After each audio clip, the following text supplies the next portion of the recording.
Hello everyone, members of the shipping industry, trusting all is well and that business is booming.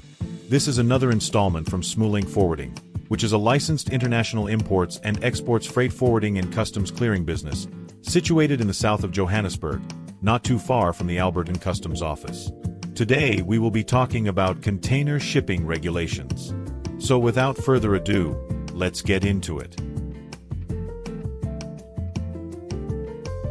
Containerized shipping is a very crucial part of international trade that facilitates efficient movement of cargo globally. As such, international freight is highly regulated to ensure safe transportation of goods, promote fair trade practices, as well as protecting our environment, i.e. land, sea and air. Governing bodies such as the International Maritime Organization, IMO, establish and enforce shipping regulations, such as the CTU Code and SALAS requirements. In South Africa, containerized shipping is regulated by the Merchant Shipping Act, also known as the Safe Containers Convention Act of 2011, which is aligned with the International Convention for Safe Containers, SALAS, and is enforced by SAMSA, the South African Maritime Safety Authority. But what are CTU Code and SALAS regulations about? CTU Code is short for the Code of Practice for Packing of Cargo Transport Units, and it outlines international shipping standards, providing detailed instructions on safe packing methods and ways in which cargo should be secured. SALAS, on the other hand, which stands for the International Convention for the Safety of Life at Sea, outlines safety standards for vessels, as well as instructions concerning weighing of containers, proper packing and securing of containers, to prevent accidents to cargo or crew members during transit. The SALAS Convention was updated in the year of 2016 to include the verified gross mass requirement for packed containers.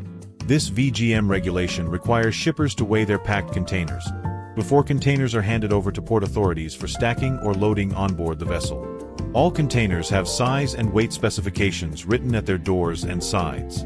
The payload, which is the cargo weight, and the overall gross weight specification of the container must not be exceeded, to avoid penalties being charged against the shipper, as well as cargo and container damage.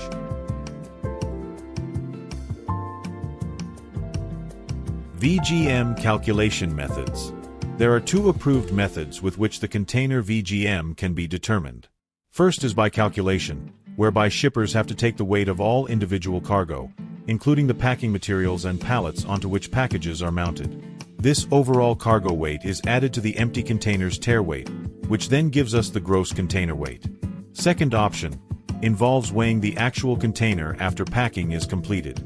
In South Africa, shippers weigh containers at their own facilities, or utilize third-party weighing services, such as the Weigh Bridge and/or Deports.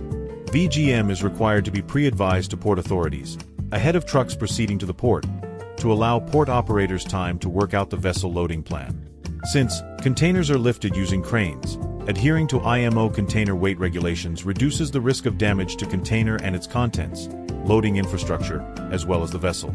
It ensures smooth and efficient handling of containers and reduces delays or disruption to the overall shipping schedule or supply chain.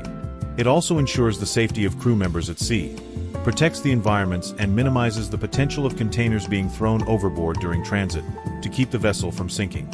Smuling Forwarding offers pre-advised services to export shippers and forwarders et al.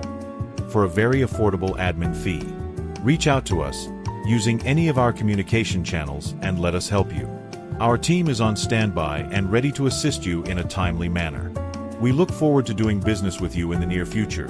But until then, happy shipping.